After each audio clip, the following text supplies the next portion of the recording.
everyone. Thank you for joining us for our first segment of Redefining Possible in partnership with AARP and Chicago WNBA Sky Team. I have with here Hex Hectic, a fellow alum of Donda House, Inc., who owns several businesses, and we'll get into that and also what drives him with his music. So, Hex, can you tell us a little bit about yourself and what initially attracted you to Donda House? What attracted me to Donda House was, I want to say just the environment that Donda House had to offer. You know, you go to the website, and I'm gonna just give you the play-by-play, okay? I'm in my car, I'm listening to the radio, and I'm at my job, the job that I hate. I just hate the word J-O-B in general. So I'm in my car, and something, I don't know, I just wanted to have lunch outside by myself, just be in my mind, and then I turn on the radio, you know, listen to some music, jam out, and then I hear an advertisement. It was a live read from a DJ. And it was like, hey, you know, there's a non-for-profit organization for hip-hop artists doing artist development. All the hip-hop heads that are out there, you need to get at us. Go to dondahouseinc.org for more information. I said, I need to be a part of this. They said that the creative writing class was going to be led by Rhymefest, and there was going to be an audition process. And I said, yo, I need something different in my life. Yeah. And so I just felt like that was my calling. For sure. So, besides the memorable audition process, what other experiences or lessons still stick with you from your experience in Donda House? Lessons I can go on for days. But one of my fondest memories is one of the first initial creative writing classes we had. Rhymefest gave us an assignment to create a 16-bar verse out of some materials that he gave us, and I got to recite it. And after he got to me, I was a nervous wreck. I'm telling you, I have anxiety like crazy. Yeah. He got to my table. I got to stand up and recite my verse. And he said, you know how Rhymefest says, he's like, now Hex. He said, yo, Hex, that was tight. And he's like, you're a really good rapper, right? Right. But I was, boop, after that. I didn't hear anything you said after that. Any kind of criticism. All I heard was, Hex, you're a good rapper. I was done. But. Yeah, right. I was done. And so, what do you think is different about Donda House artists? Because, as you know, Chicago is kind of going through a renaissance of its own. So what do you think about Donda House that sets artists apart from other artists in the city? I want to say that the difference between, not any shade to any other artist out there. Everybody comes in their own package. For sure. But I will say that a Donda House artist comes packaged and ready to be a brand ambassador. Because they train you on how to carry yourself, how to channel your charisma, how to be charismatic when you need it. Yeah. Like right now. And that's a perfect segue into a short video that we did in partnership with Facebook Stories to learn more about Donda House. It's nice to have people to relate to. In my experience, you kind of find yourself through your interaction with different people. Nobody likes to feel like an outcast. Kids need to see that there's another way to be some type of artist without you having to be in a game. We all come from Chicago. Poor education systems, lots of gang activity. Donda House gives us access to high-level arts instruction. It takes us off the street and it gives us resources. If you hadn't really clearly seen a way out of poverty, of homelessness, of a broken home, it's a way out. After the program, we created a group to stay in touch. Through Facebook groups, we help, support, and inspire each other. We all know about each other's events. Lets me know that I'm not going through this alone. I have somebody else. All right, so that's just a short video, which you can also see more of on our website, dondahouseinc.org. So now we're going to talk about your graphic design business. So some of you may know that Hex has actually designed several flyers for our events with Donda House and other of our other community partners. So let's talk about your creative process. What is it like inside your creative mind when you're making these marketing materials? Hectic, no pun on words, no pun intended. It's really crazy. But what I will say about my creative process is one of my largest rule of thumbs is following and trying to be innovative when it comes to the industry standard. Sure. And so I go online and I look at, with the newest album covers, and I look up the newest magazine covers, and I look at where art is as far as the industry is concerned, and then I try to take it to the next level, or try to figure out what it's missing or how I can be a part of that. Definitely. And so what are some of your favorite tools and techniques for organization? I know we've talked about this a couple of times. Yeah. And we both have grown in our own ways through different creative projects. How do you stay organized? How do you stay on top of your projects? I like pen and paper. I don't know if it's just being an artist and being used to jotting down ideas, but I feel like if you could visualize it, then you could remember it. Yeah. You know, so one of the things I do, like no matter what technology is in front of me, I'll grab a paper and a pen and I'll write it down as quick as I can. If it's an order, if it's a client, a follow up, or whatever the case is, there's this thing that they sell at you know, like office supply store. I know one of them is called the AARP, and I swear by it. I love it myself, and you can customize the tabs. And I remember seeing Donnie with binders upon binders and tabs and tabs and tabs and tabs, and I always wondered, like, how busy do you have to be to get to that point, and how much organization goes into that? Yeah. And Donnie's one of my biggest role models, and so Same. right. Hi, Donnie. But I figured that I needed to get started and kind of follow that route, and so you know, I got my own binder process going. Yeah, Donnie's very serious about her binders. Yeah, very serious. I see why. Every day I get up and I go to the office. I'm like, "Where's my binder? I need my binder." Yes, I have accompanied her on several supplies trips. So. Yeah, right. And yeah, I remember at the going back to the memories. Yeah. I remember being in class when she would always talk about like how she was the only one excited to go on office supplies run. Yes. And now I go there and like it used to be Best Buy and Radio Shack, and now it's like if I go to office supply store, I'm happy. I'm like a kid at a that candy is store. definitely a happy place. So what does the name of your company come from? Tell us more about like Hectic Media and Hex Hectic and all of that. Okay, so Hex Hectic is my brand. It's my personal brand. It's me. And then I have Hectic Media Group, and that's where I do all of my music video productions and stuff like that, stuff that's a little bit more urban, that's music related. Sure. And then Cova Creative is actually kind of, ironically, it's kind of a play on my last name. Okay. Which I'm not going to say on TV, but it's COVA is short for it. So it's Cova Creative. Yeah. But when I looked up the definition of Cova, it's actually the nesting place for ideas. And I said, wow, like, isn't that, like, what are the coincidences that I'm all about ideas and seeing ideas come through to fruition? And the definition of Cova is like a nest of ideas, or home for ideas. That's excellent. So how have you leveraged your skills to support your art?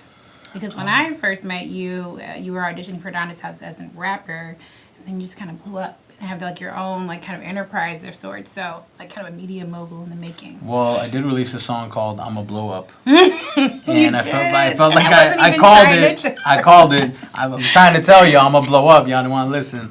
No, but I just felt like after Donda's House, I didn't want to. Okay, here. Going back to the memories things again, right? There was an assignment that Donnie gave us. They gave us all Post-its. And I remember that. So they gave us the Post-its, and the assignment was to write down something that you wanted to accomplish or something along those terms. And I remember writing down something like, I want to be the best decision you ever made. And so I kept that close to my heart, and I knew that, you know, there are the artists that were there. We're gonna go full forward, full speed ahead with being artists. And so I didn't want to feel like I was oversaturating or doing something cliche. Sure. And something else that was in my heart, thanks to my mom, was entrepreneurship.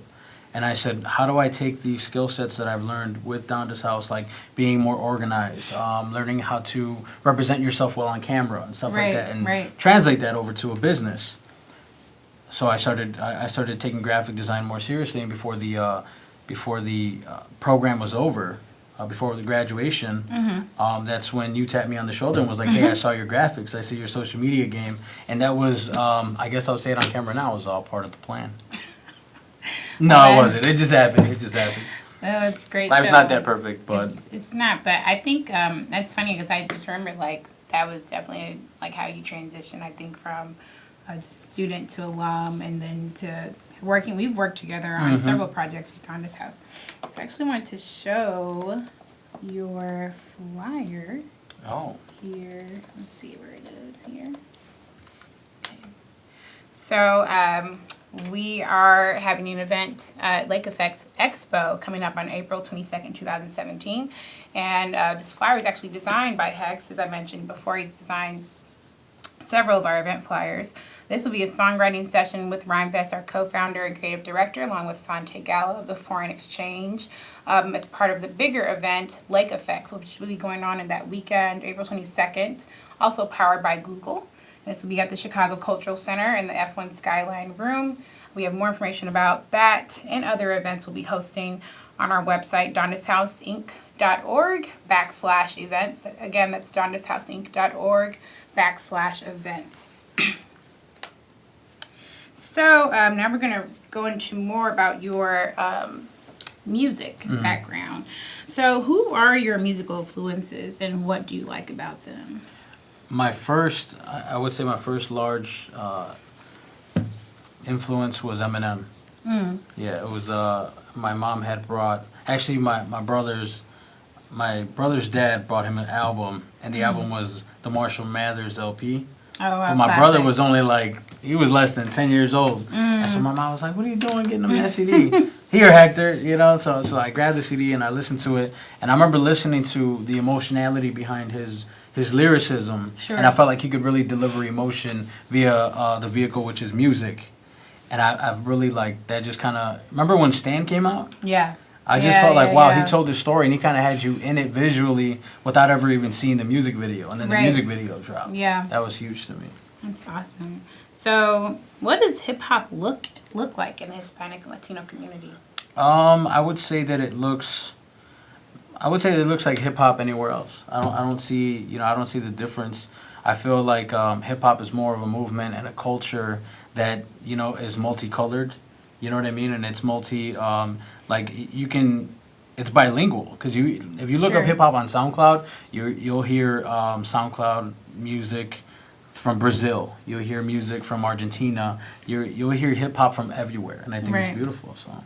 Yeah, that's the beautiful thing about hip-hop. A lot of people have this idea that hip-hop is, monolithic. But there are so many different cultures and different people, different viewpoints shared in hip-hop for sure. So what projects do you have coming up in terms of music or in your other mini enterprises? Right now I'm working on Hex FM, which is an artist-curated radio. It's digital radio. Okay. So we're working on the app right now, tightening up some of the music.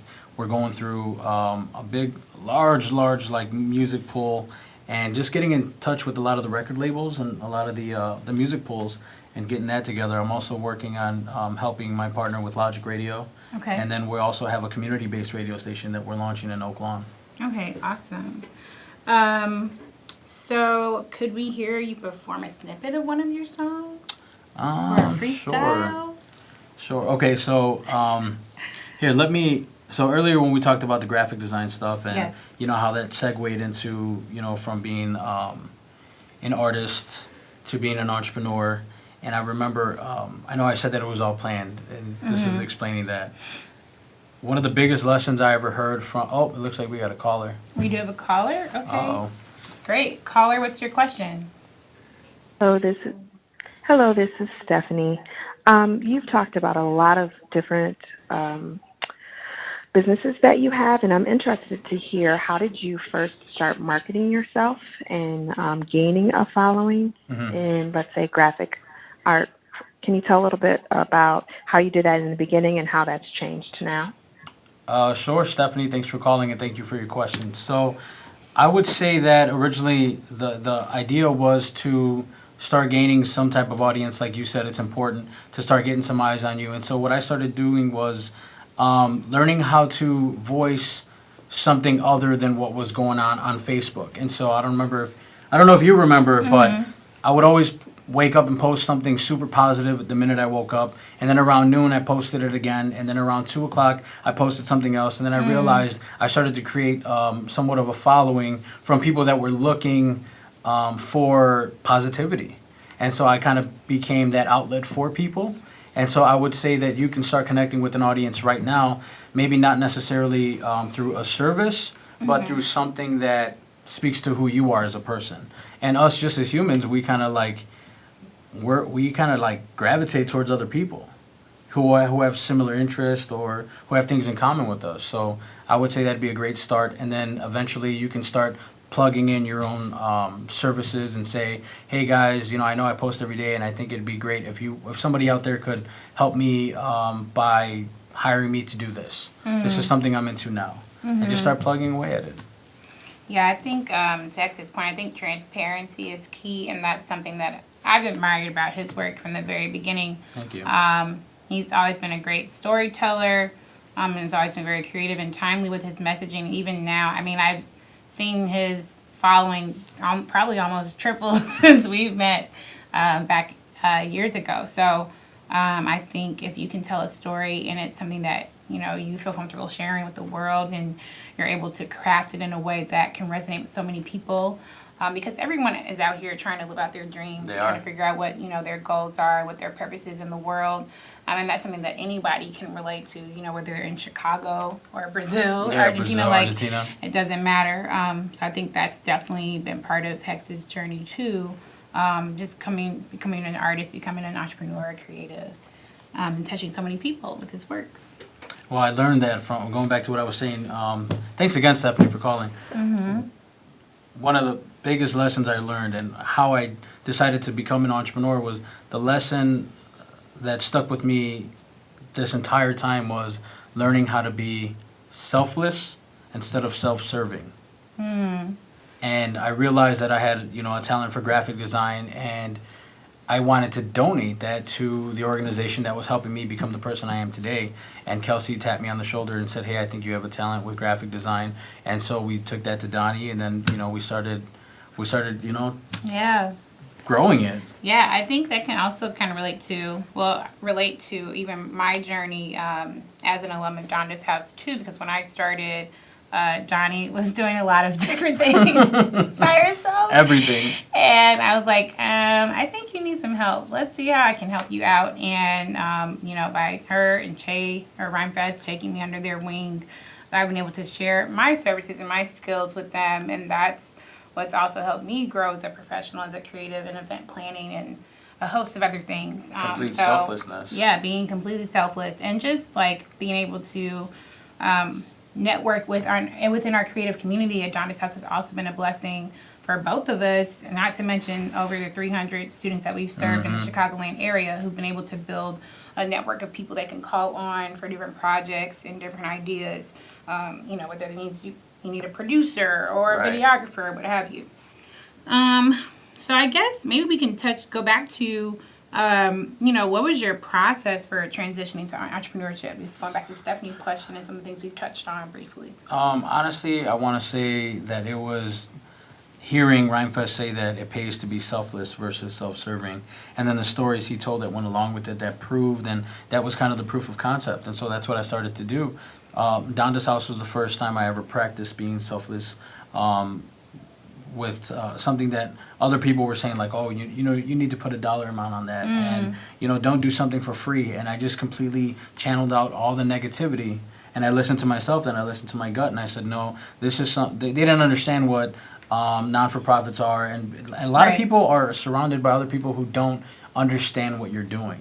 And I remember Steve Harvey once said, when I was sitting down as an audience member, he said that the reason people can't see your vision is because God didn't give them the vision. That's He gave it to you. That is a word. You know what I mean? So Yes. I stuck with my vision, and I knew what I was doing, and I knew Donnie, I knew you, and I knew that I was surrounded by a safe environment. Yes. People that loved me and wanted to see me succeed. Right. And so that kind of flourished, and I went from being an alumni to being a vendor for Donda House. Right. And other people also came along the way, like Raw TV Radio on Power 92. I exercised being selfless. I said, hey, do you guys need to up your graphic design game because I'm fly. Like, I am dope. Let me show you I'm dope. Here go to dopeness. That's actually what Hex said. Yeah, that's exactly what it. That was my sales pitch. I'm dope. Here go to dopeness. What do you think? And so they were like, yeah, and then they became a client. Right. Yeah, and your graphic design flyers have been on ads even around the city too, right? Yeah. Which is amazing. Billboards. Yeah. They got billboards up now. Yeah, it's crazy. So how do you keep the branding separate for clients when you're working on the project at the same time? Because you juggle a lot of things all at once. So how do you make sure that you're, you know, able to devote like your special skills and talent and kind of cater to your clients' specific needs? I think one of the biggest advantages of being an artist is knowing what an artist wants, and not only an artist, but being an entrepreneur. So I know what it's like to be in the mindset of somebody like, I need to look the best. How do I clean up this image? I want my image to be the sharpest. So I look at it from a client perspective. You know, and one of the biggest things that I'd love to work on, and I'm just going to put it out into the universe, is my timing. We live in a generation now where people want stuff 5 minute after they order it. And I get it, you know, it's business to consumer.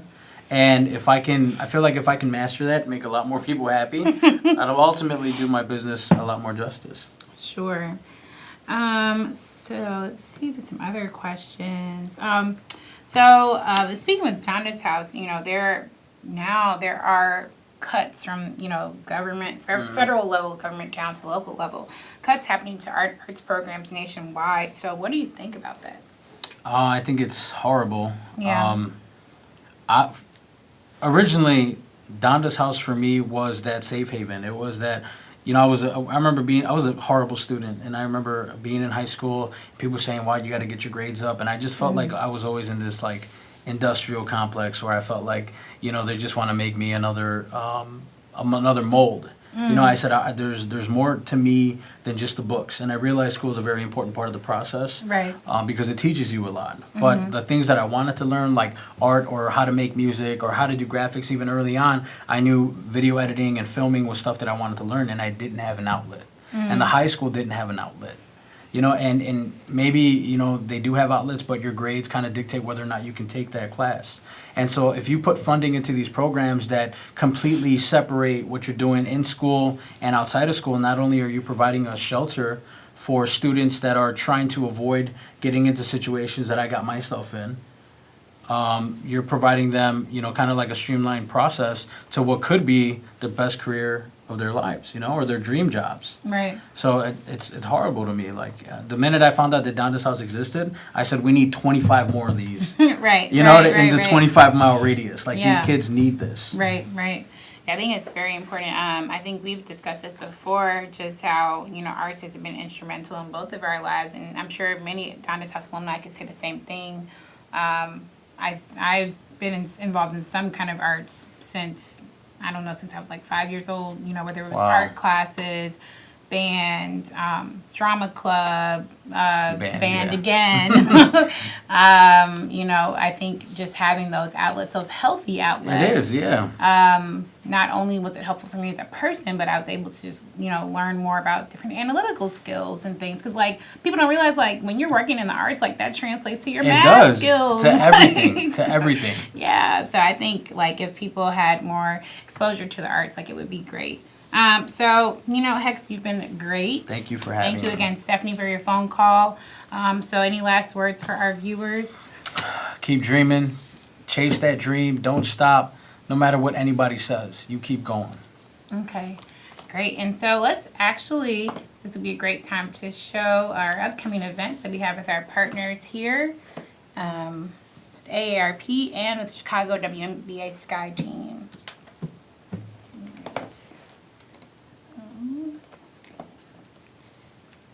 All right, so we have computer classes coming up with the AARP Illinois programs, anything from Word to PowerPoint to Excel to Skype. These are offered in April to June of 2017, and you can learn more about them coming up. There also are other events going on in the communities here in Bronzeville and also out in the Pullman area, which you can see here on April 29th and May 4th, also with AARP Illinois. We have more upcoming events, April 26th and April 27th, all around the Chicagoland area. And for more information on these events, you can go to aarp.org/Illinois. And again, as we mentioned earlier, we have a songwriting workshop coming up on Lake Effects Saturday, April 22nd. And we're also recruiting for our Projectus program. And this you can find out more about on our website, dondashhouseinc.org. Thank you, everyone, for joining us this evening. It's been an absolute pleasure. If you are interested in learning more about Hex Hectic and what he does, you post it on our social media channels on Facebook, Twitter, and Instagram at Donda House. Thank you, everyone. Have a great night.